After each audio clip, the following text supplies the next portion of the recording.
Bila kita sebut kucing, ramai yang membayangkan haiwan yang takut air.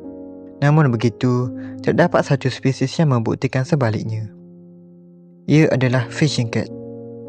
Kucing liar dari Asia ini mempunyai kaki separa berselaput, bulu yang kalis air dan tubuh yang dibina khas untuk memburu di sungai, paya dan kawasan bakau.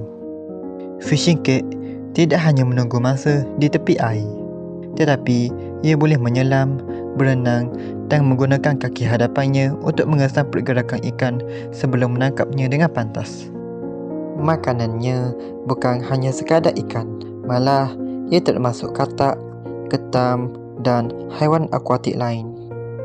Walaupun mempunyai kemahiran luar biasa, tetapi spesies ini semakin terancam akibat kehilangan habitat paya dan tanah lembap.